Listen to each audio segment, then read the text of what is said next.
Alors, j'espère que vous êtes bien tous installés. Oui, parce que moi, pas du tout. Ce soir, c'est vraiment la première fois pour moi d'être sur scène. Et je suis ravie que ce soit avec vous. Et c'est vrai que ça a été une question pour moi. J'ai pris du temps à me dire, est-ce que je fais cette conférence ou pas ? Parce que être ici, sur scène, ce soir, devant vous, c'est m'exposer. C'est me montrer. C'est me rendre finalement vulnérable à votre jugement aussi. Mais avoir peur, c'est humain. Avoir peur, on en a tous des peurs. On a tous des craintes, on a tous des doutes. Et la question est de savoir à quel point on se laisse diriger par nos peurs. Et là, on rentre directement dans le vif du sujet, dans ce que c'est que la dépendance amoureuse. Donc il y a dépendance affective, et je dis amoureuse ici parce que c'est vraiment sur les relations d'amour. Parce que dans la relation du coup de dépendance amoureuse, on est dans une situation dans laquelle on souffre, dans laquelle on n'est pas bien, dans laquelle on n'arrive plus à finalement tolérer ce qui nous arrive et pour autant on a du mal à la quitter. On sait que quelque chose doit changer, on sait qu'on n'est pas vraiment à notre place, mais on est comme bloqué, comme figé, comme paralysé. On sait que quelque chose doit changer, qu'on doit changer, mais pour autant on n'y arrive pas forcément. Et c'est quand même fou de savoir, mais de ne pas pouvoir. Est-ce que c'est quelque chose qui vous parle ? Non, pas du tout. Parce que finalement, quand on reste dans une situation pareille que ce qu'est la dépendance amoureuse, on reste par peur. Et qu'est-ce que c'est que la peur, finalement ? La peur, c'est une émotion. Bonsoir. La peur, c'est une émotion qui a le rôle de nous informer. C'est une émotion qui vient nous informer d'un potentiel ou réel danger. L'intérêt est de prendre conscience de est-ce que cette peur que je ressens, elle est réelle ? Ou est-ce que cette peur, elle est liée à une croyance, à peut-être une angoisse ? Et parce que, en fait, la peur qui est liée à une croyance, c'est une peur qui, comme le désir, proviennent du même endroit. La peur et le désir, ils sont liés. Ils naissent en tout cas en nous au même endroit. C'est parce que je désire quelque chose que j'ai peur. Parce qu'il y a des enjeux. Et Frédéric Lenoir, je ne sais pas s'il y en a qui connaissent Frédéric Lenoir, philosophe, ouais.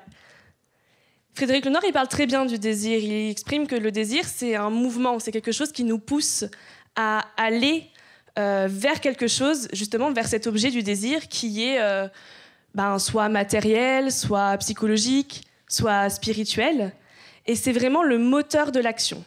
Par exemple, en coaching, ce qui nous pousse à faire du coaching, c'est le désir de changement. Mais avant que je me lance corps et âme dans cette conférence, qui donc est la première, vous l'avez bien compris, je vous invite à prendre des notes, parce que écouter, c'est bien, mais noter, c'est encore mieux dans le sens où vous allez pouvoir retenir vos idées, vos pensées, vos prises de conscience, que peut-être même vous allez pouvoir en avoir de nouvelles en revenant sur vos notes après coup. Et pour ça, du coup, j'ai des petits cahiers à vous donner pour ceux qui n'ont pas de quoi noter, s'il y en a qui sont intéressés. Ouais. Et je tenais aussi, du coup, à vous dire, c'est que si jamais vous avez des questions, des envies de partage aussi, vous êtes les bienvenus. OK ? C'est quelque chose, on est sur une conférence où on peut vraiment interagir. Si vous avez vraiment envie de partager des expériences ou si vous avez des questions à poser, n'hésitez pas. Vous ne serez pas ridicule à poser une question, d'autant plus que si vous êtes là ce soir, c'est peut-être parce que vous en avez, justement. Et moi, je vais vraiment m'adresser à vous comme si j'étais votre ami, voire même votre meilleur ami. Votre meilleur ami parce que les meilleurs amis, ce sont ceux qui osent dire non pas ce qu'on a envie d'entendre, mais plutôt ce qu'on a besoin d'entendre. Et mon rôle ce soir, c'est justement de vous transmettre ce que vous avez besoin d'entendre si vous vivez dans la dépendance amoureuse ou si potentiellement vous pensez que c'est le cas. Donc pendant cette conférence, je vais vous transmettre, ma promesse, c'est de vous transmettre 7 clés fondamentales qui vont vous permettre justement de mieux comprendre ce qu'est que la dépendance amoureuse et comment finalement en sortir. Et puis à la fin, vous pourrez me dire si justement j'ai bien tenu ma promesse. Donc d'abord, sachez que vous êtes exactement là où vous devez être ce soir. C'est-à-dire que si vous êtes ici ce soir, c'est parce que vous vivez un challenge, Et quel qu'il soit, il a fait que vous vous ouvriez, que vous vous ouvrez, que vous vous êtes rendu curieux de ce qui vous arrive, que vous vous êtes posé des questions, que vous avez envie finalement de vous intéresser à ce qui se passe dans votre vie, à ce que vous traversez. Si vous êtes ici ce soir, c'est parce que vous avez une volonté active d'évolution. Si vous êtes ici ce soir, c'est que vous avez envie de faire des efforts pour atteindre finalement la situation que vous désirez. Et pour ça, bravo à vous. Vous pouvez être reconnaissant envers vous-même. Et c'est marrant parce que maintenant, j'ai un petit peu moins peur. J'ai un petit peu moins peur parce que maintenant que je suis ici devant vous, je réfléchis plus tellement à ce qui pourrait m'arriver. Je réfléchis plus tellement à ce que vous pourriez penser de moi. Si je suis ici devant vous, je me rappelle tout simplement finalement pourquoi je suis là devant vous ce soir. Et quand vous avez un pourquoi qui est suffisamment fort, quand vous savez pourquoi vous faites quelque chose ou pourquoi vous voulez faire quelque chose, que votre pourquoi est fort et puissant, alors vous oubliez votre peur. Et en oubliant votre peur, vous êtes capable d'atteindre ce qu'il y a derrière, c'est-à-dire votre désir, votre rêve. Et alors, rassurez-vous aussi, donc je vais me présenter un petit peu quand même, parce que on ne se connaît pas encore, donc c'est le moment où je me présente. Donc je m'appelle Alia, moi je suis coach de vie et je suis psychologue clinicienne, et je viens de la Drôme. Est-ce que certains d'entre vous connaissent la Clairette de Die? Ah, un peu trop. Voilà, je viens de Die, et bon, je ne vais pas parler que de mes goûts culinaires, hein. J'ai bien conscience que mon dessert préféré ne vous intéresse pas, je ne vais pas vous le dire. Bien que certains se posent la question maintenant, mais quel est son dessert préféré? Mais non, je ne vais pas vous le dire. Si je suis ici ce soir, c'est pour vous. Mon pourquoi, c'est vous. C'est vous qui m'intéressez. Parce que ce qui m'a amené finalement à être ici sur scène, ce soir, c'est tout simplement parce que je connais très intimement ce qu'est que la dépendance amoureuse. Et aujourd'hui, je dépasse mes peurs, je saisis les opportunités d'évoluer. Parce qu'en tant que coach, je ne peux accompagner les gens qu'au niveau où moi-même je suis. Donc aujourd'hui, je dépasse mes peurs parce que mon pourquoi, il est fort. Et mon pourquoi, c'est que je veux contribuer en aidant des personnes à évoluer, à changer, des personnes qui ont le besoin et le désir profond d'évoluer. Et plus particulièrement encore, à accompagner des femmes à mieux traverser ce que j'ai moi-même traversé. Parce que, comme je vous le disais, j'ai connu moi-même ce qu'est la dépendance amoureuse. Je l'ai connue pendant 7 ans. Pendant 7 ans, j'ai vécu dans la dépendance. Pendant 7 ans, j'ai attendu finalement de vivre. Pendant 7 ans, je n'ai pas réellement vécu. J'ai fini dans des états lamentables. J'ai fait des crises d'angoisse, j'ai pleuré, je pense, toutes les larmes de mon corps. J'ai fait des crises de boulimie, j'ai fait des crises d'hyperphagie, j'ai fait des crises de dermatillomanie, j'ai eu la sensation qu'on arrachait mon corps à chaque déception, mon cœur de mon corps à chaque déception amoureuse. J'ai toléré le mensonge, j'ai accepté la tromperie, j'ai subi la violence verbale, j'ai supporté le harcèlement. Je vivais dans l'angoisse, je vivais dans la tristesse, je vivais dans la peur, je vivais dans la honte même, je vivais dans la culpabilité. Finalement, je n'étais pas réellement en train de vivre. J'étais tout simplement en train de mourir à petit feu. Et même si je savais que quelque chose devait changer, que je devais changer, pour que cette situation évolue, j'en étais incapable. Parce que vous l'aurez compris, ma peur était plus grande. Bonsoir. Et je vais vous partager une situation que j'aurais jamais osé vous partager auparavant. Et je pense qu'il est nécessaire que vous puissiez savoir qui je suis et pourquoi vous m'intéressez, pourquoi je m'adresse à vous, pourquoi je suis là pour vous. Et pour ça, il faut que je puisse aussi livrer une part de vulnérabilité. Et je me rappelle très bien donc d'une situation où j'étais en relation avec un homme pendant 4 ans. Et cet homme était infidèle. Mais plus que je ne le savais, finalement, je le sentais. Et je faisais le choix de ne pas écouter mon intuition. Je faisais le choix de confirmer ses explications, de croire aux mensonges, finalement. Parce que j'étais tellement persuadée que je l'aimais, j'étais tellement persuadée que j'avais besoin de lui pour avoir un sens à ma vie, que sans lui, je n'étais rien, que j'étais prête à tout pour ça. Et puis un soir, il y a eu un moment où on s'est disputé, justement à ce sujet-là, et cette fois-là, j'avais plus de doutes qu'à l'habitude. J'avais plus de questions aussi qu'à l'habitude. Et lors de la dispute, cette personne s'est levée et m'a laissée. Il a pris sa voiture, il est parti et m'a laissée ici toute seule, roulée en boule sur mon lit, en larmes comme une enfant. Et me retrouver seule, me retrouver sans lui, j'avais littéralement l'impression que j'allais crever. Et alors, ce que j'ai fait, c'est que je l'ai appelé. Je l'ai appelé, je l'ai supplié, je l'ai imploré même. Je lui ai demandé de revenir. Je lui ai dit que s'il revenait, je ne poserais plus de questions. Que s'il revenait, je le croyais. J'avais tellement besoin de lui à ce moment-là que j'étais prête à tout, prête à renier qui j'étais pour obtenir l'amour de l'autre. Est-ce que vous vous rendez compte de l'immense désamour que je pouvais me porter à moi-même ? À quel point c'est possible finalement de se porter si peu d'amour ? Est-ce que c'est quelque chose qui peut résonner peut-être chez certains d'entre vous ? Fut un temps. Ok. On restera sur le mystère alors. On peut participer, il y a un micro pour ça. Alors si tu veux partager une expérience, avec plaisir. Après, on pourra prendre un temps de parole également, il n'y a pas de problème. Ok. Ce qui est marrant un petit peu quand même aujourd'hui, c'est que finalement, avec cet homme-là, je suis en très bons termes. Et je suis en très bons termes parce que finalement, j'ai aussi compris qu'il avait ses fautes, que j'avais les miennes, qu'il était responsable de ses actes, mais que j'étais aussi responsable des miens. Et que j'ai maladroitement, moi-même, contribué à cette situation. Et je dis maladroitement parce qu'on ne fait pas exprès de se faire souffrir. Pour autant, si je m'étais aimée ne serait-ce qu'un peu plus, il n'aurait pas pu me traiter de la sorte. Car tout simplement, je ne l'aurais pas toléré. Et que dans la vie, au final, on obtient ce qu'on l'on tolère. Il faut prendre également conscience que ce qui fait souffrir, ce ne sont pas les circonstances en elles-mêmes, ni les personnes en elles-mêmes, mais c'est notre perception, notre interprétation de ces événements-là. Et j'en viens à la première clé que je veux vous transmettre. Et la première clé est accepter sa peur.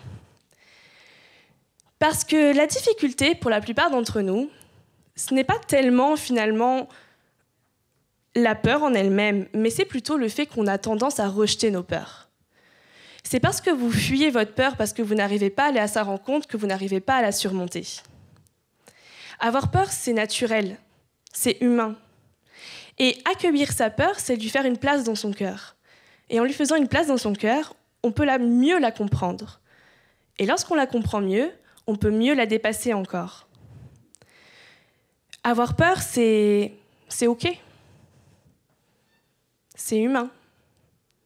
On a tous peur. On a tous des peurs. Et quelle que soit votre situation, elle sera toujours présente.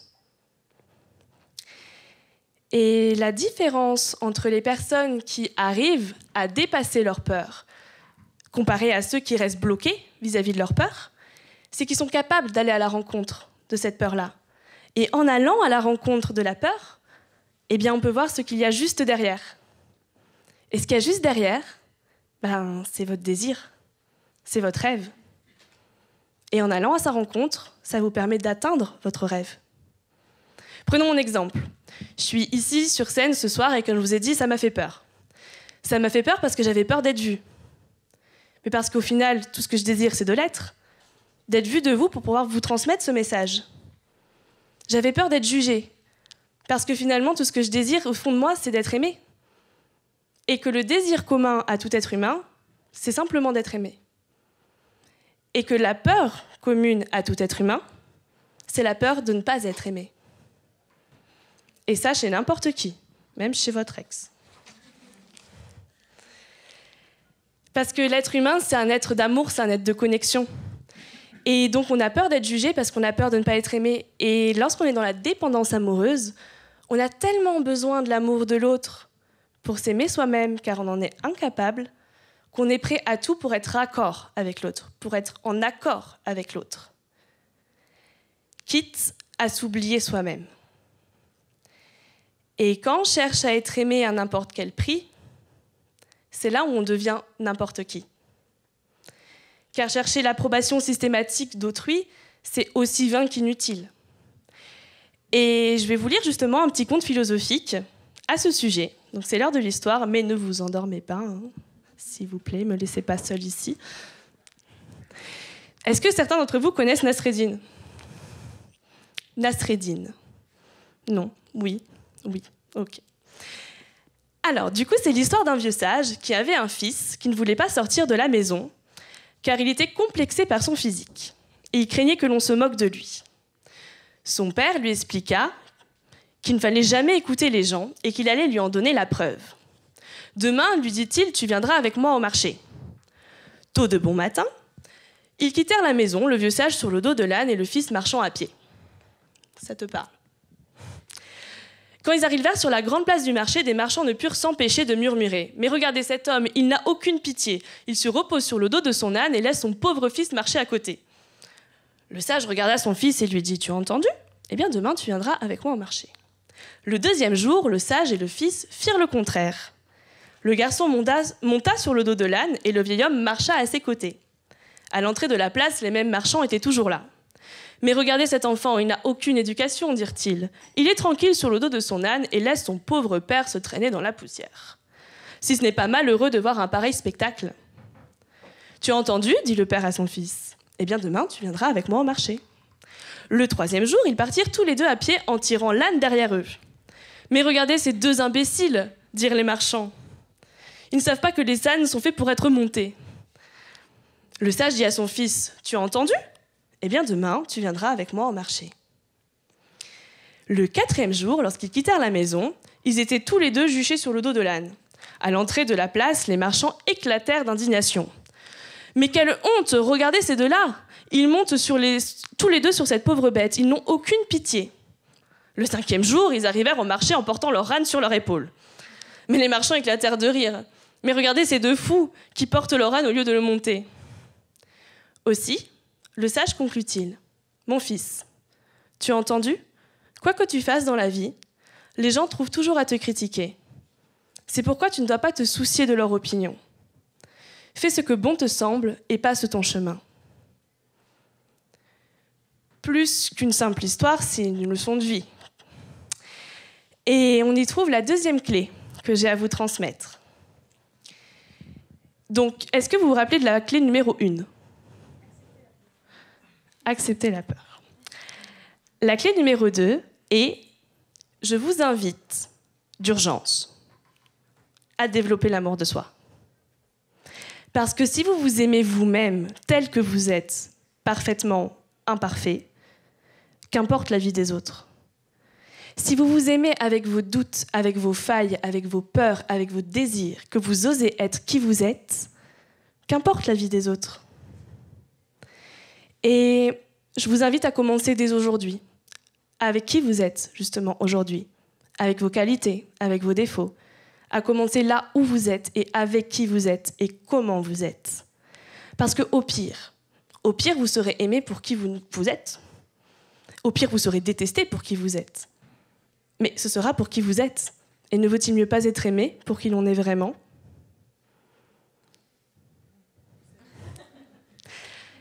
Je tenais à le dire parce que quand on est dans la dépendance amoureuse et que notre amour propre dépend de l'amour que l'autre veut bien nous donner, on a tendance à l'oublier. Donc je vous invite vraiment à le prendre en considération. Aimez-vous aujourd'hui tel que vous êtes. Je vous ai spoil, pardon. Mais qu'est-ce que c'est qu'aimer ? Est-ce que l'un de vous pourrait partager, aurait l'audace, le courage de partager sa définition de l'amour ? Qu'est-ce que c'est qu'aimer pour vous ? Vous avez jamais aimé ? Oui ? L'acceptation. Ouais. Donc pour moi, c'est l'acceptation de ce qu'on peut ressentir et plutôt dans les émotions qu'on peut ressentir qu'on définit comme étant négatives, parce que les émotions positives, en général, on les accepte plutôt facilement. Mais les émotions négatives, on peut avoir tendance à les repousser en s'auto-jugeant d'avoir ces émotions négatives et accepter d'avoir ces émotions négatives, les écouter, les cajoler peut-être aussi. C'est pour moi une bonne définition de ce que c'est l'amour de soi, déjà. Ok. Et c'est super intéressant. Et est-ce que tu aurais une définition de ce que c'est qu'aimer quelqu'un ? Pour toi, à quoi ça correspond ? Déjà, c'est quelque chose de profond. Après, l'amour, c'est quelque chose qu'on peut ressentir régulièrement en ayant, je sais pas, de la plénitude, je dirais. Et il y a le sentiment d'amour qu'on peut ressentir avec les enfants, avec son conjoint, avec ses parents, avec les gens qu'on aime. Et comment il se manifeste cet amour chez toi ? Quand tu donnes de l'amour à l'autre, justement, c'est quoi pour toi, l'amour ? C'est un élan. Un élan. Ouais. Un mouvement. Un mouvement, ouais. Ok. Un mouvement, un apaisement. Il y a beaucoup de choses, je pense, et ça dépend des fois. Mais ouais.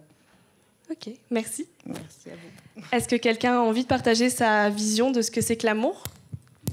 Ouais. C'est juste une réflexion sur l'amour de soi. Oui. On dit cette phrase que je n'arrive pas à appliquer pour moi, mais être sa propre meilleure amie, faire comme si on était sa meilleure amie. Et ça, c'est ce que j'aimerais arriver à faire. Mais voilà, donc c'était juste cette petite remarque. Et moi, cette phrase me parle beaucoup et j'essaie de m'en servir. Voilà. Ouais. Donc pour toi, l'amour de soi, ça serait justement pouvoir être ta propre meilleure amie. D'affection, j'en donne à ma meilleure amie que j'aime beaucoup, beaucoup, mais moins à moi, quoi. Donc, que tu donnes autant à toi-même que ce que tu donnes à l'autre. Voilà, ça serait déjà pas mal. Ouais. Ok, merci. Tu voulais prendre le micro aussi ? Je crois qu'il va falloir que tu te déplaces un tout petit peu.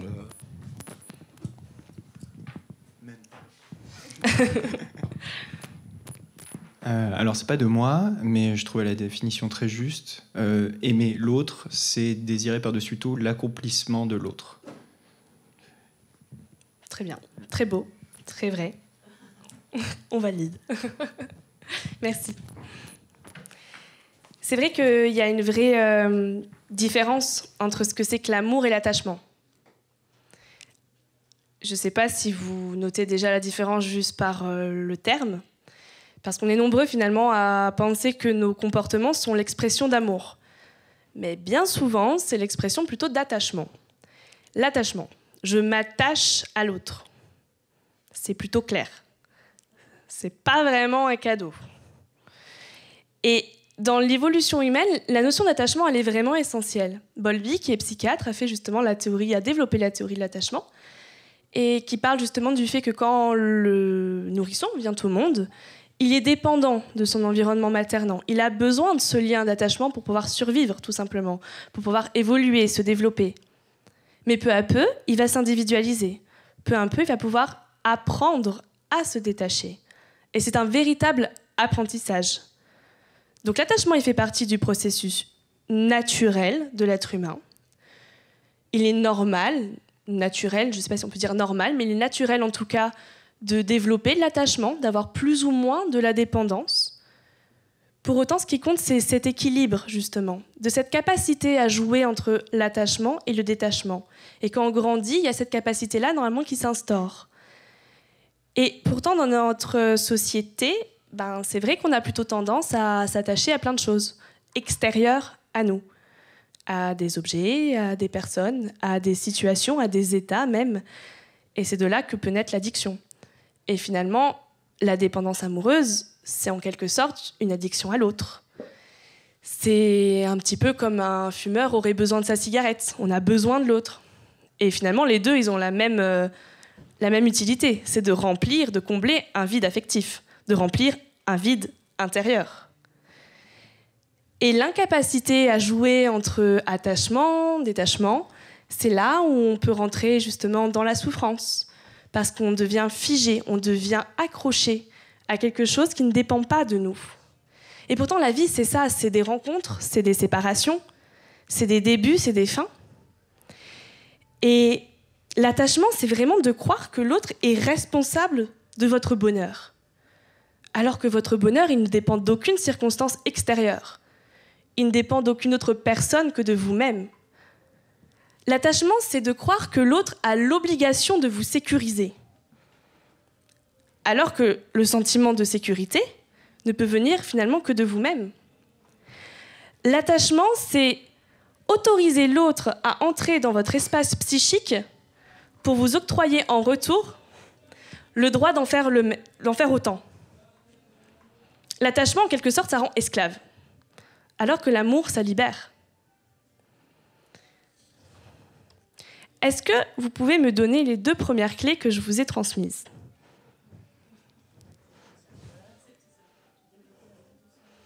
Yes. Et elle était facile, celle-là. Et la 3e clé, que je vais vous afficher aussi, aimer, c'est un verbe d'action. Aimer, ça se donne. Lorsque vous aimez vraiment quelqu'un, vous désirez pour cette personne ce qu'elle désire elle-même pour elle. Et non pas ce que vous voulez pour elle. Ça rejoint un petit peu ta définition, même carrément. Lorsque vous aimez quelqu'un, vous l'acceptez tel qu'il est, vous n'avez pas besoin de le changer. Lorsque vous aimez quelqu'un, vous lui donnez, vous ne cherchez pas à recevoir. Et aujourd'hui, dans notre monde, il y a cette tendance à attendre de l'autre, à se demander, mais qu'est-ce que l'autre va bien pouvoir m'apporter ? Mais vous, qu'est-ce que vous avez à apporter à l'autre ? Dans la vie, c'est un petit peu comme dans la piscine. Je m'explique. Quand vous êtes dans la piscine et que vous nagez, vous faites un mouvement de l'intérieur vers l'extérieur. OK ? Si vous faites l'inverse, vous allez couler. Hein. Je pense que vous avez pu le constater. OK ? En amour, c'est pareil. Si vous cherchez à apprendre, vous allez couler. Alors que si vous cherchez à donner, vous allez pouvoir flotter avec légèreté. L'amour, c'est ça. C'est donner. Et il y a vraiment une différence, justement, donc, entre ce qui est amour et attachement. Et dans la dépendance amoureuse, peut-être qu'on aime réellement l'autre. Peut-être que c'est juste notre façon, notre manière d'aimer qui n'est pas la bonne.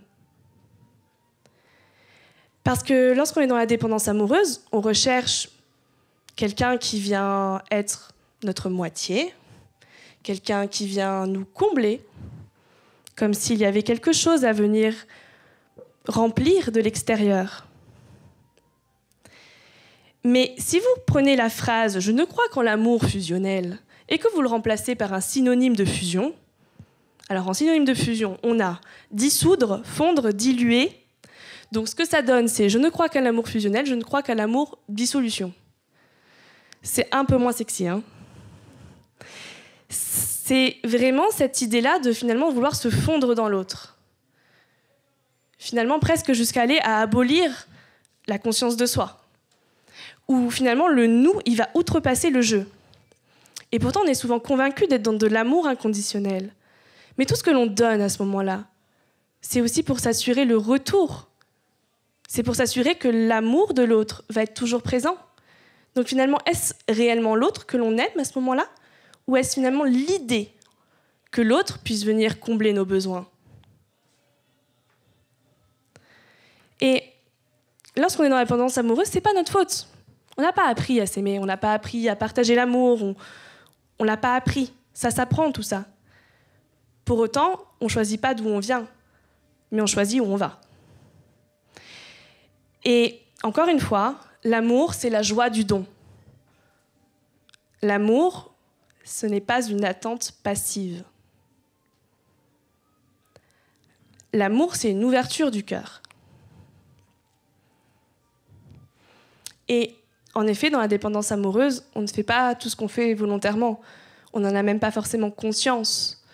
Mais lorsqu'on prend le temps de s'observer, on remarque qu'on a tendance à donner à l'autre avec des attentes. J'attends de l'autre. Comme si l'autre me devait quelque chose.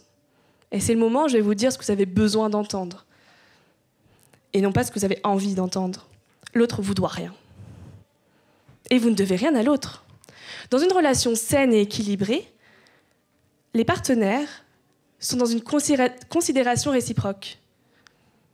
Les partenaires arrivent à transformer leurs attentes en entente.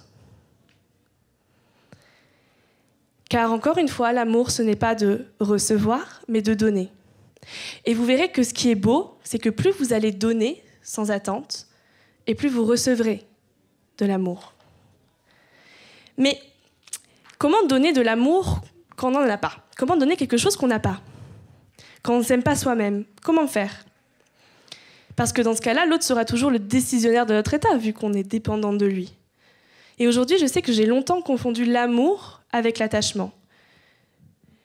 J'ai souvent toléré et accepté l'inacceptable parce que je n'étais pas consciente finalement de ma propre responsabilité, de mon propre pouvoir sur ma vie. C'est un peu comme dans les avions. Là aussi, je m'explique. En cas d'accident, je ne sais pas trop les chances de survie qu'on a. Hein. Moi, ça me fait toujours un petit peu peur de prendre l'avion. Mais mon désir de partir en vacances est beaucoup plus fort. Donc vous voyez qu'on a un pourquoi qui est fort, on outrepasse ses peurs et on arrive à les transformer. Bref, dans l'avion, s'il y a un accident, les consignes de sécurité, c'est d'abord mettre son propre masque à oxygène, pour ensuite aider les autres à faire de même. En amour, c'est pareil. Si vous devez d'abord pouvoir vous donner de l'amour pour pouvoir en partager avec les personnes autour de vous. C'est un petit peu ce que j'appelle personnellement de l'égoïsme altruiste. Et finalement aussi, moi je me rends compte que j'ai toléré dans ma vie des choses tout simplement parce que j'avais oublié que la personne qui avait le pouvoir de me rendre heureuse, c'était moi-même. Et j'avais cru que l'autre avait ce pouvoir-là et que je dépendais de l'autre pour être heureuse. Mais l'autre, il n'est pas responsable de mon bonheur, il y contribue, il y participe, mais il n'en est pas responsable. Par contre, je vais pouvoir partager mon bonheur avec l'autre. Et j'en viens à la 4e clé. La 4e clé qui est « je suis 100% responsable de mon bonheur » et plus généralement de ma vie.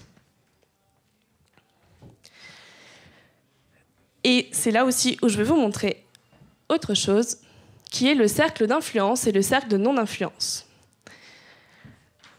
Alors, du coup, les deux bleus ne sont pas très distincts, mais le bleu foncé, c'est le cercle de non-influence. C'est tout ce que vous ne pouvez pas contrôler. Et il y a beaucoup plus de choses que ce qu'il y a écrit ici. Hein. C'est juste pour vous donner une idée. Dans le cercle d'influence, il y a tout ce que vous pouvez influencer, maîtriser, contrôler, apprendre en tout cas à gérer. Donc, nous avons les émotions, les pensées et les actions. Et dans votre vie, c'est tout ce que vous pouvez maîtriser. Vos pensées, vos émotions et vos actions. C'est tout. Mais c'est déjà amplement suffisant.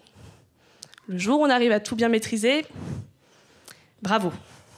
Mais c'est en étant aligné justement entre vos pensées, vos actions et vos émotions que vous allez pouvoir créer une vie qui vous correspond, vous épanouit.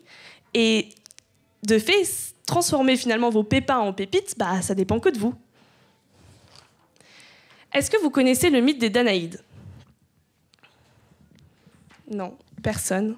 Vraiment personne? Hein? Du tonneau sans fond, le tonneau percé, c'est ça. Voilà, donc le mythe des Danaïdes, c'est un mythe grec. Et les Danaïdes, elles sont 50, je crois quand même, donc ils n'ont pas chômé.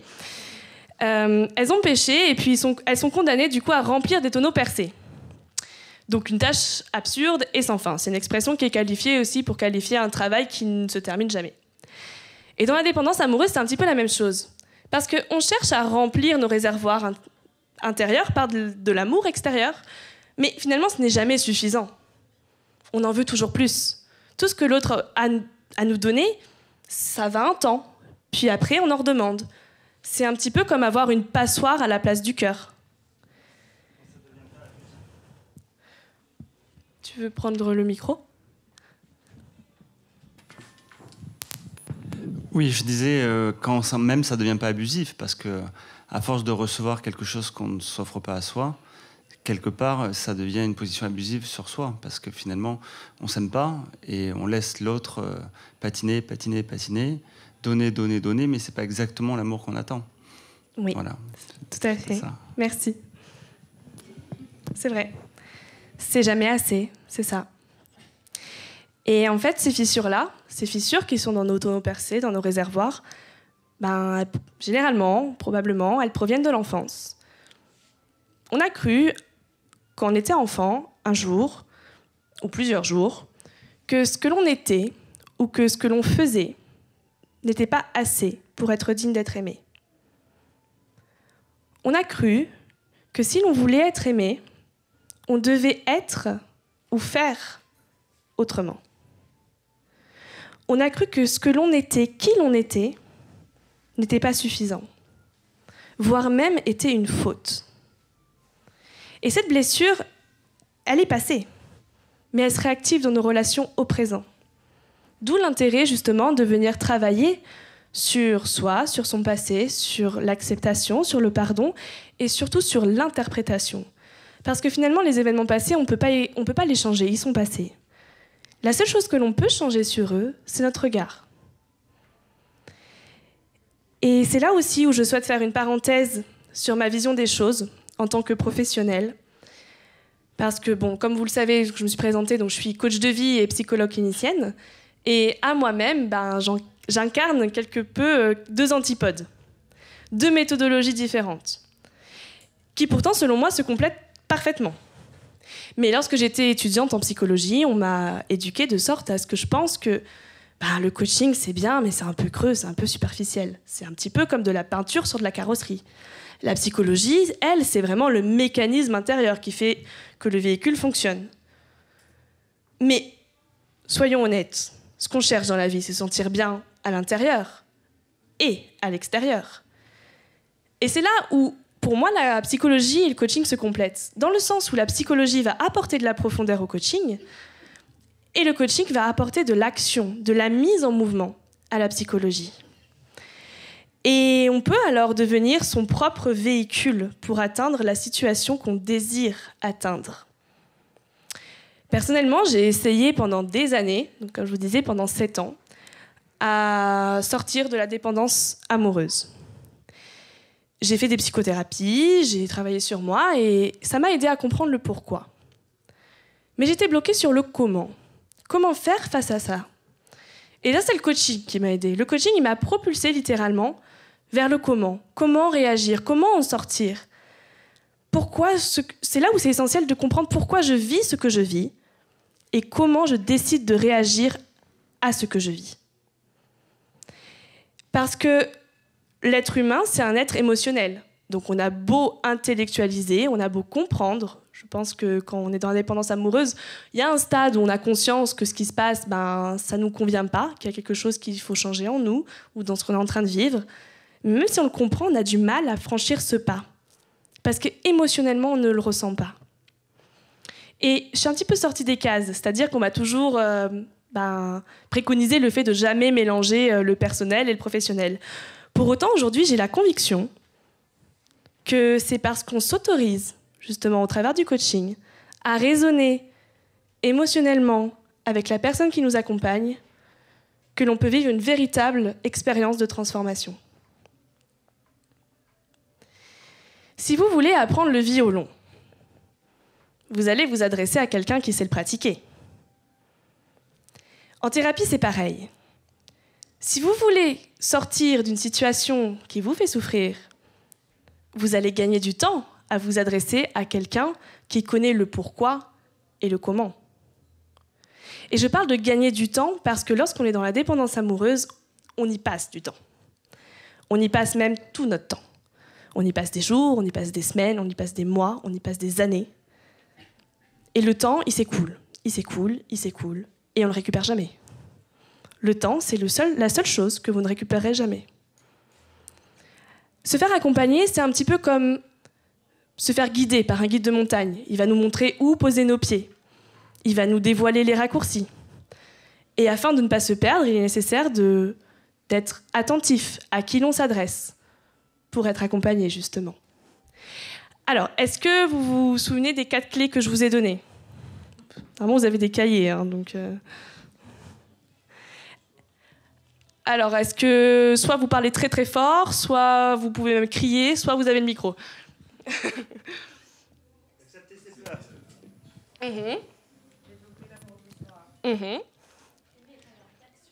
Ouais. Exact. Merci à vous. La 5e clé, c'est que dans chaque expérience, il existe un cadeau. Et que trouver le cadeau, c'est faire preuve de résilience.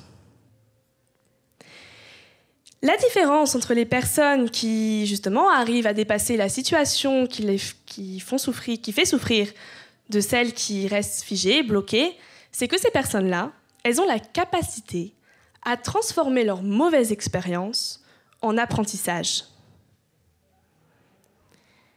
Et je ne sais pas si vous avez remarqué, mais dans la vie, quand vous ne réglez pas une situation avec vous-même, celle-ci elle a tendance à se répéter.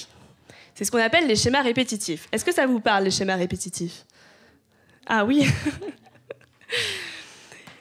Et on peut le voir comme une malédiction, en mode le sort s'acharne sur moi, ou alors comme une nouvelle occasion finalement de dépasser la situation que je n'ai pas encore dépassée. Parce que finalement, vous avez beau fuir un challenge, une difficulté, vous aurez beau changer de partenaire, vous aurez beau changer de relation, si vous n'avez pas réglé ce challenge avec vous-même, la situation va se répéter. Et moi, j'ai fait l'erreur pendant des années, à me dire, si je change de mec, ma situation, elle va changer aussi. Puis finalement, on se rend compte qu'on est attiré même par le même genre de personnes, différents sur certains points, mais qui, au fond, ont le même challenge. Parce que nous-mêmes, on a le même challenge. Donc on a beau partir loin, si vous ne changez pas, les choses ne changeront pas non plus. Et la résilience, elle est possible que si l'on accepte la réalité de ce qu'on est en train de vivre. La résilience, elle est possible à partir du moment où vous acceptez votre part de responsabilité. Et dans la vie, il y a des événements qui nous touchent qu'on ne maîtrise pas. Comme vous avez vu, il y a le cercle d'influence et non-influence. Tous ces événements extérieurs qui viennent nous impacter, qui viennent nous bouleverser, ce sont des imprévus. Ce sont des catastrophes émotionnelles et cognitives qui viennent bouleverser notre équilibre intérieur et extérieur. Et vis-à-vis de cette situation-là, c'est là où vous allez pouvoir déterminer votre résilience. Quel choix vous faites en fonction de ce qui se manifeste, de ce que vous vivez. Si dans la difficulté, vous restez le nez sur le guidon, à vous morfondre sur votre sort, à vous morfondre sur votre position de victime, à ne voir finalement que ce qui vous fait souffrir, vous allez rester justement dans cette souffrance. Si au contraire, vous levez le nez du guidon et que vous décidez de regarder au-delà, vous allez pouvoir vous reconnecter à votre vie, à celle qu'en tout cas, la direction de votre vie, celle que vous avez envie de prendre. Et se vautrer dans la douleur ou mettre ses émotions en bouteille, c'est des fois la solution qui nous paraît la plus simple, parce qu'on ne sait pas comment faire autrement. Pour autant, faire l'autruche, ça n'a jamais vraiment aidé personne.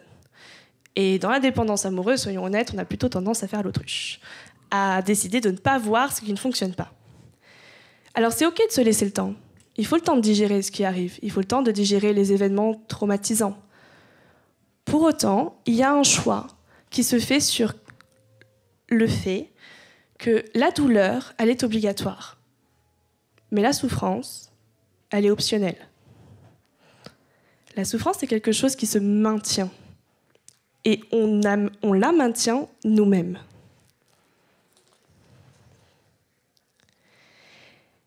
Alors, c'est le moment où je vais vous transmettre une autre clé.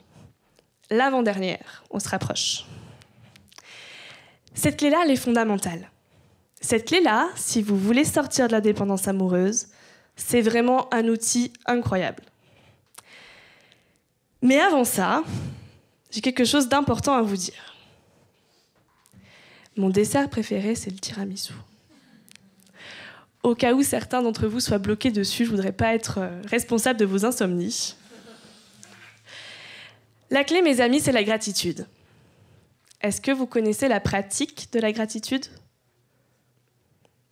Certains d'entre vous, oui, non, pas du tout. La gratitude, c'est se tourner vers ce que j'ai à la place de ce que je n'ai pas. Vers tout ce que j'ai déjà à la place de ce que je n'ai pas. La gratitude, c'est vraiment une pratique. C'est quelque chose qu'il faut implémenter au quotidien.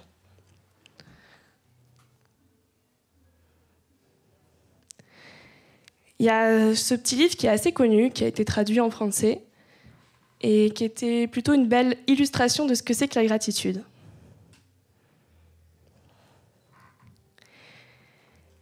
Donc la gratitude, c'est une forme d'amour. C'est un outil redoutable même pour transformer sa vie, mais surtout la façon dont on vit sa vie. La gratitude, elle permet de remplir vous-même vos réservoirs d'amour. Elle permet finalement de combler même vos failles, vos tonneaux percés. C'est une méthode qui se rapproche de l'art japonais, le kintsugi. Vous connaissez ? Je ne sais pas si je le dis bien, si certains connaissent. Oui. Tout à fait, c'est ça. Donc, j'ai une petite image pour vous montrer. Voilà. Et vraiment, ça, c'est l'analogie parfaite de ce que c'est que la gratitude et de ce que c'est aussi la résilience. D'être capable de sublimer, de combler soi-même nos failles, nos blessures liées à notre passé. Alors pratiquez la gratitude, car même si vous vous êtes trompé de chemin, même si vous êtes égaré un moment, eh bien peut-être que ça vous a tout simplement permis d'en découvrir de meilleurs. Lorsqu'on est dans un état de gratitude, il n'est plus possible d'avoir peur, ni d'avoir des doutes, car à cet instant-là, vous êtes comblé, vous êtes plein, vous êtes empli. Et c'est là où je vais vous transmettre la dernière clé, la 7e. Et cette clé-là, c'est vraiment... Alors l'autre, elle était fondamentale, mais celle-ci, c'est l'ultime. Hein. Soyez bien assis. Cette clé-là, c'est... passer à l'action. Parce que tout ce que je vous ai transmis ce soir, ça a de valeur uniquement si vous décidez de l'implémenter au quotidien. Ça sert à rien de se plaindre si vous faites rien pour changer. Est-ce que là-dessus, on est d'accord ? Et justement, ce que je vous invite, pour finir cette conférence avec une première implémentation, ça va être de pratiquer la gratitude. Est-ce que c'est quelque chose que vous avez envie d'essayer ? Vous êtes déjà sur le départ, madame ? Non. Alors tout va bien. La gratitude, donc, c'est vraiment, comme je vous disais, un puissant moyen d'accéder à votre être transcendant, à votre être sans peur, à votre être qui ne répond plus aux émotions, mais à la sagesse, dans un corps qui soit calme, qui soit relaxé. Alors ce que je vais faire, c'est que je vais nous mettre une petite musique d'ambiance, parce que je sais que ma voix, c'est peut-être pas ça qui va vous apaiser.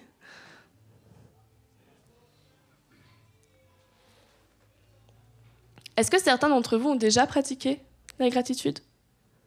Oui. Et ça vous parle justement vis-à-vis de cette situation ?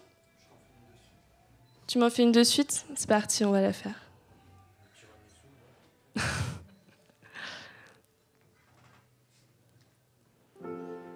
Ok. Alors je vais vous inviter à être ici avec bienveillance envers vous-même et envers ceux qui vous entourent. Je vous invite à fermer les yeux.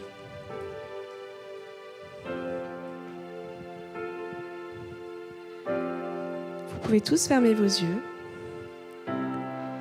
Et je vous invite à mettre la main sur votre cœur.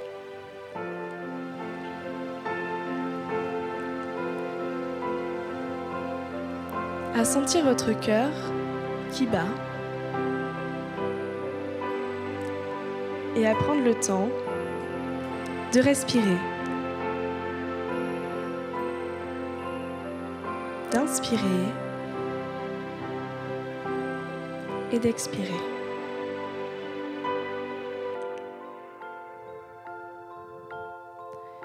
Respirez comme si vous étiez dans votre cœur.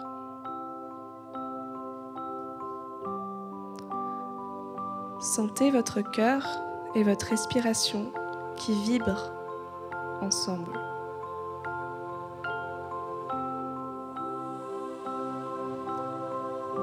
Sentez votre cœur qui se gonfle et se dégonfle.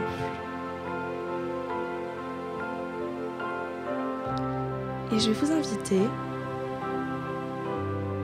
à ressentir de la gratitude pour 3 choses.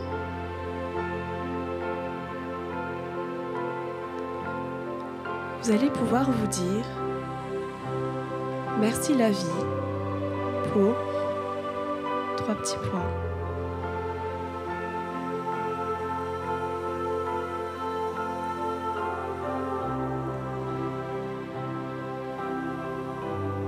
Merci la vie pour 3 petits points.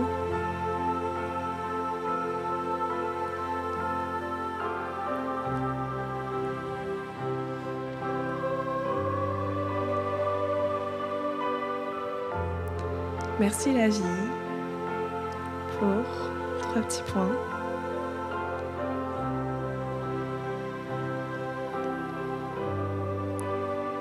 Et ressentez cette gratitude de plus en plus profondément.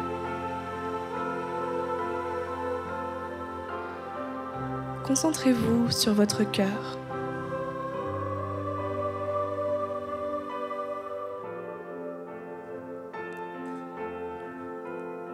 Prenez une profonde inspiration. Et quand vous êtes prêt, seulement quand vous êtes prêt, vous pouvez réouvrir les yeux.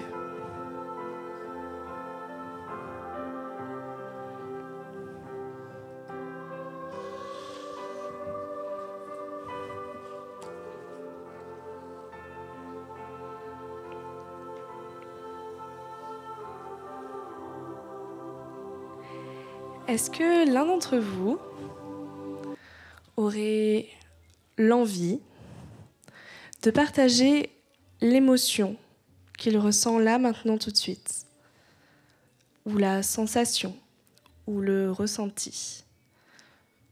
C'est une invitation, pas une obligation, rassurez-vous.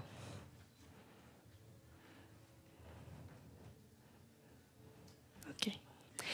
Alors, j'aimerais finir cette conférence sur une dernière image et citation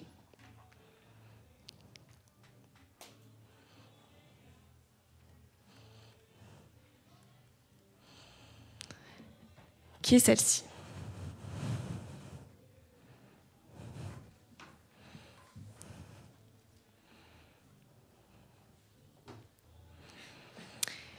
Donc, mesdames et messieurs, cette conférence est finie. Et je voulais vous remercier d'abord la Gazette qui m'a permis de faire ma première expérience ce soir. Je voulais aussi remercier Ménade, que j'ai traîné jusqu'ici, mais qui est venue avec bon cœur. Et vous remercier vous. Et vous pouvez vous-même vous remercier pour les personnes que vous êtes et celles que vous allez pouvoir devenir également. Et si ça vous dit, je vous propose de faire un petit applaudissement pour vous féliciter d'être ici ce soir et d'avoir tenu bon toute cette conférence.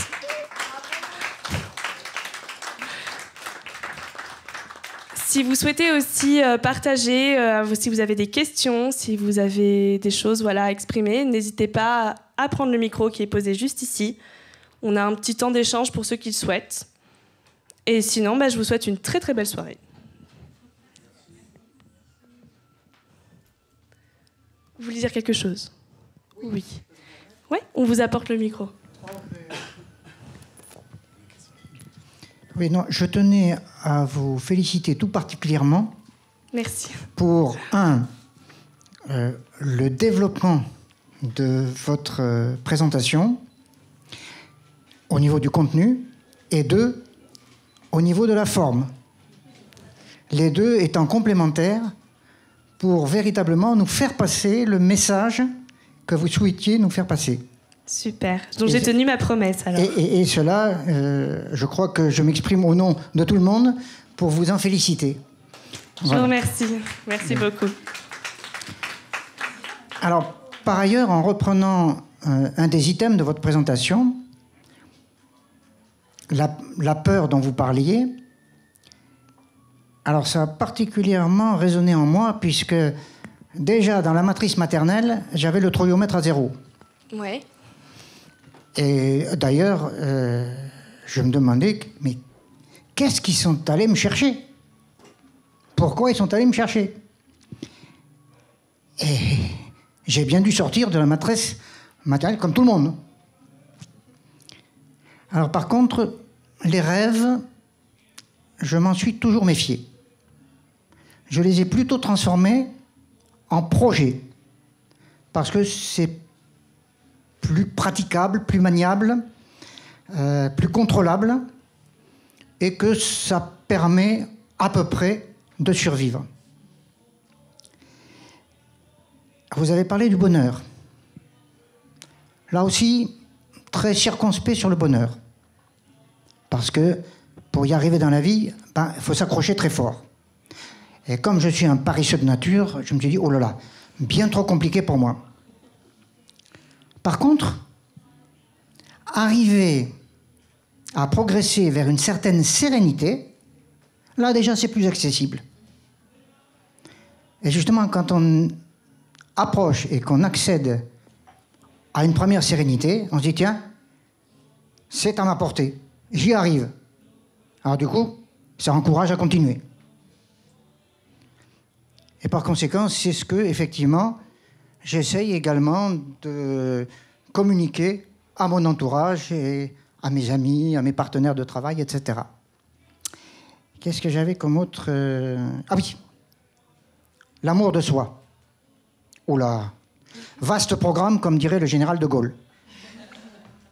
Par contre, l'estime de soi, là aussi, encore un objectif à peu près accessible. Et souvent, auquel on accède. D'où ça encourage à continuer. Mais c'est exactement dans la même optique que ce que Madame Alia nous a présenté. Sauf que c'est un peu moins, disons, non pas prétentieux, mais un peu moins ambitieux. Voilà, je cherchais le terme. De façon à pouvoir y arriver. Voilà. Et enfin, la dernière chose, tout au moins pour ce soir, c'est le fait de donner avant d'attendre de recevoir. Alors là, entièrement d'accord avec Alia. En fait, c'est ce que j'appelle le syndrome du mur de la balle de tennis. Vous recevez en retour la balle de tennis de la manière dont vous l'avez envoyée sur le mur pour qu'elle vous revienne. Et par conséquent, il faut toujours investir. Alors, je dis investir dans le don. Bon, ça, c'est une déformation un petit peu professionnelle.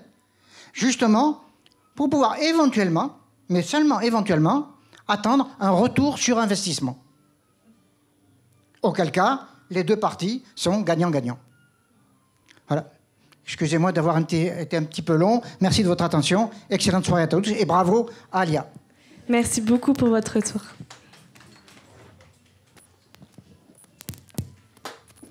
Eh bien, Alia, bravo aussi. C'était très très bien, c'est bien structuré. Vous êtes tous très bienveillants, c'est très chouette. Ouais, je vous remercie. On va pas C'était nul. Après, je suis ouverte aussi aux critiques constructives. Analyste. Et observateur. Tout à fait. Alors, comme on a le droit de ne pas être d'accord aussi par rapport à donner, moi je mettrais un bémol par rapport à ce qui vient d'être dit.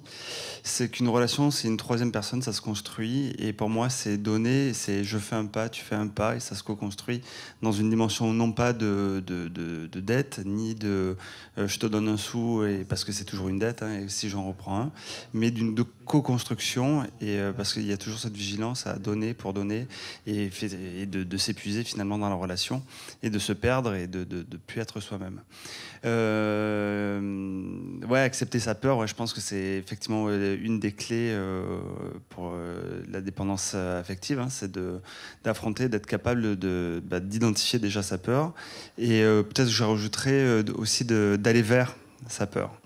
Déjà pour dans un premier temps comprendre l'action qu'elle a sur nous, dans un deuxième temps de comprendre aussi ses limites, les accepter et les poser aussi les limites par rapport à ses peurs. Développer l'amour de soi, rien de plus beau, effectivement. C'est un parcours, c'est un chemin, tu l'as dit. Mais je mettrais un petit clé de bis, c'est dans l'amour de soi, c'est la partie émotionnelle. Et souvent, on part dans l'analytique. Et ce que j'en ai compris dans mon expérience, c'est qu'aussi que tout est là et que nos émotions, c'est comme une boussole et l'aiguille, c'est vers la joie. Et c'est ce qui en tout cas moi, ce qui m'amène dans l'amour de moi-même, c'est de comprendre qu'est-ce qui me met en joie ou qu'est-ce qui ne me met pas en joie. Et tu l'as dit à un moment donné, hein, quand tu t'exprimais ton parcours de vie avec un homme sur lequel qui est allé voir ailleurs, et tu disais mais j'avais ce sentiment, enfin je sais pas les mots que tu as utilisés. Une intuition. Ton intuition, voilà. Et cette intuition, je pense qu'elle est bonne, elle est vertueuse, et surtout si on apprend à la nourrir, à l'écouter, non pas en la surinterprétant, mais juste en la mettant juste à sa place, et non justement ne pas partir dans le mental, et ben c'est ce qui crée, à mon avis, l'amour de soi. C'est-à-dire que ça crée tous les éléments pour arriver à ça. Voilà. J'ai dit tout ce que j'avais à dire. Ouais. Passer à l'action, effectivement. Mais ah oui, dernier petit point.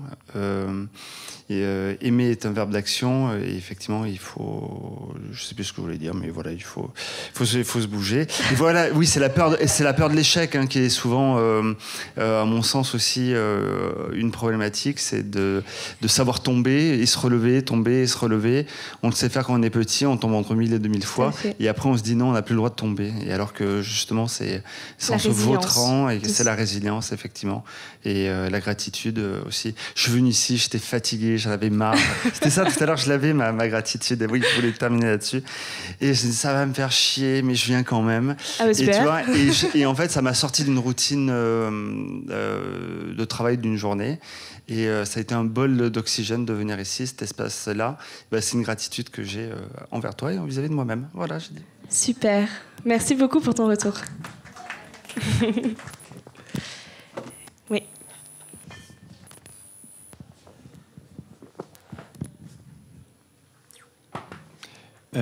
J'ai une question courte et j'aimerais bien avoir ton avis professionnel. Est-ce que la relation libre est une solution à la dépendance amoureuse ? Vaste question. Alors, en tant que professionnel, je ne vais pas pouvoir te conseiller parce que je ne peux pas jauger d'une situation que je ne connais pas plus profondément. Pour autant, je dirais que la question, elle se pose sur le fait de est-ce que cette relation libre, elle a été créée en réaction à quelque chose ou elle a été créée par pure envie de vivre simplement ça ? Est-ce que c'est la peur qui a guidé ce choix d'amour ou est-ce que c'est tout simplement un choix qui a été toujours un petit peu comme une évidence ? Alors, je ne vais pas forcément énormément répondre à ta question, je suppose. Mais peut-être que ça peut te donner déjà quelques pistes. Parce que finalement, la forme d'amour, elle n'est pas normalisée comme on pense qu'elle l'est. Chacun aime à sa façon. Là-dessus, c'est tout à fait vrai. Tout dépend après si notre choix comment on décide d'aimer l'autre, c'est un choix qui a été fait en réaction à des expériences passées. Ou est-ce que c'est un choix qui finalement vibre en nous comme une réalité, comme une vérité ? Et les relations libres peuvent être une solution, tout à fait. Il faut voir jusqu'à quand, quoi. Je ne sais pas si je réponds à ta question, à peu près. Pas exactement, ouais. Ça fait réfléchir. C'est vrai que là, comme ça, je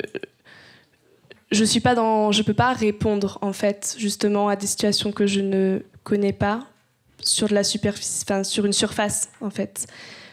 Pour autant, c'est vrai que ça pourrait pourquoi pas être de l'évitement ou pas. Je sais pas. On pourra en reparler.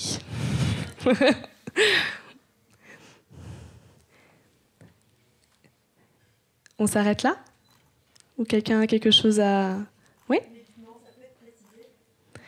C'est-à-dire ? La question aussi, j'aimerais bien qu'elle soit précisée.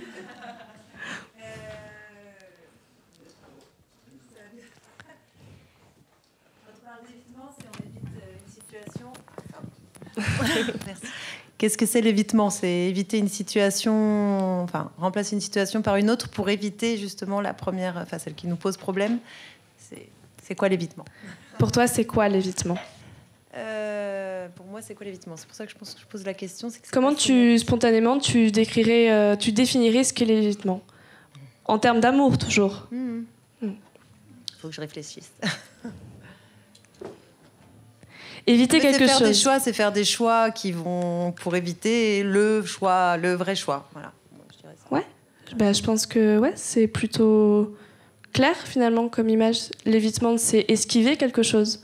Esquiver quelque chose parce que si on va sur cette chose-là, ça nous paraît trop douloureux, ça nous fait peur, et c'est souvent, encore une fois, lié justement à cette peur-là. Peur d'être déçu, peur d'être blessé, peur de ne pas être aimé, peur de se faire mal.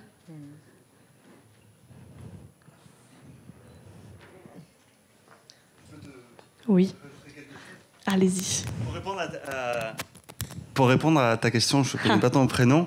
Je pense qu'elle a bien situé la problématique. C'est est-ce que, en tant que systémicien, est-ce que ça vient trianguler dans une relation et donc apporter un apaisement ou une défocalisation dans une relation principale, ou est-ce que c'est un mode de vie et par exemple le polyamour ou des relations libres? Et pour moi, c'est la question qu'il faut se poser aussi dans est-ce que c'est un évitement, donc effectivement, ou une triangulation. Voilà, je voulais juste rapporter ça. Et on peut se poser la même question pour l'exclusivité. Aussi. Allez-y, faites-vous plaisir.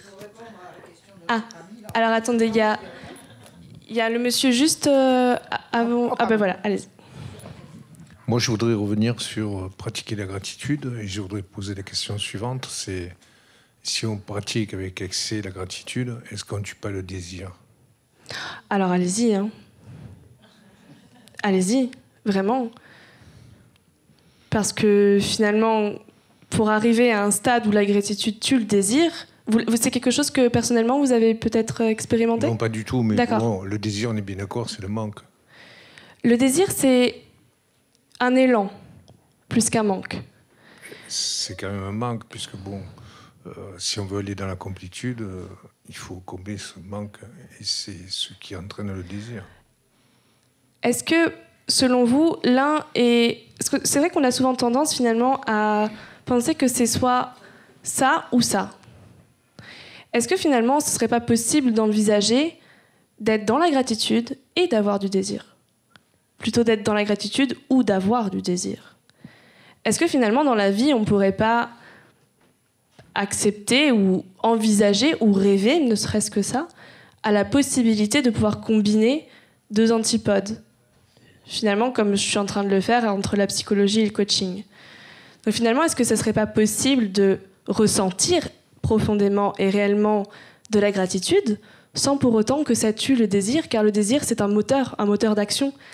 Et en effet, lorsqu'à partir du moment où on décide de ne plus évoluer, de ne plus avoir de désir, qu'on le décide ou qu'on le subisse, c'est le moment où on reste figé. Et comme dans la nature, finalement, comme dans par exemple les plantes même, bien, quand les plantes elles ne grandissent plus, elles meurent. Donc le désir est source de vie. Le désir nous fait évoluer. Mais de mon point de vue, et je n'engage que moi là-dessus, ce n'est pas incompatible avec l'état de gratitude. Ça dépend de la définition que personnellement vous y mettez vous, selon moi. Je ne sais pas si... Non, mais ça me fait penser à une phrase de Lacan où quand il dit aimer, c'est donner ce qu'on n'a pas à quelqu'un qui n'en veut pas. On est en plein dedans. C'est comme le mariage, c'est résoudre des problèmes à deux qu'on n'aurait pas eu tout seul. Bravo quand même. Merci. Merci pour votre partage.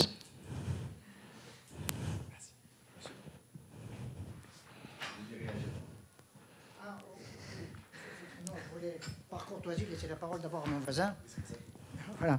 Non, pour répondre à notre ami là, concernant effectivement le choix du type de relation, peut-être une méthode pratique, c'est au moment du démarrage d'une relation, peut-être prendre la précaution d'un entretien interactif d'embauche affective avec effectivement le questionnement de l'autre sur sa recherche, son besoin, son envie, etc. Et ce que, en tant que fournisseur affectif, on peut lui apporter. Voilà. Ce qui permet ensuite, en toute légitimité, de pouvoir poser la question en disant, voilà, maintenant que je t'ai bien dit, tu m'as bien demandé enfin, tu m'as dit ce que je pouvais t'apporter, je te dis ce que je peux t'apporter, et on évalue si le projet est viable ou non. Bon, ça c'est une première... Et alors, hein? Je suis très d'accord, c'est généralement comme ça que je... Voilà, alors c'est pas très glamour, mais c'est très efficace. Mais c'est conditionné à ce que l'autre est prêt à partager aussi.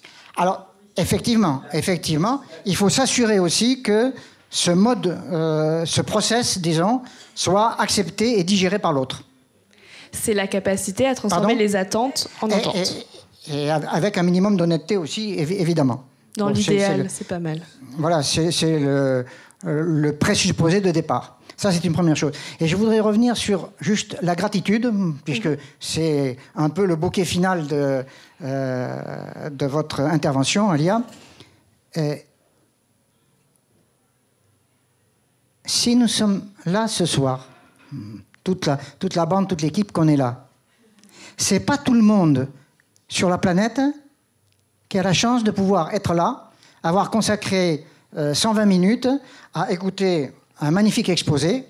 Nous faisons partie, probablement, alors là, j'avance une statistique, mais que je n'ai pas tout à fait contrôlée, mais au moins des 10% privilégiés de la population planétaire. Pardon ? Voire même, merci, chère madame, voire même des 1% les plus privilégiés de la planète. Alors, on aurait tort de se plaindre. Hein. Voilà, merci de votre attention. Merci beaucoup. C'est très gratifiant. Quelqu'un d'autre souhaite prendre la parole, peut-être ? On a épuisé les stocks ? Mais vraiment, je vous remercie et puis je vous souhaite une belle soirée, un bon retour chez vous et puis un passage à l'action.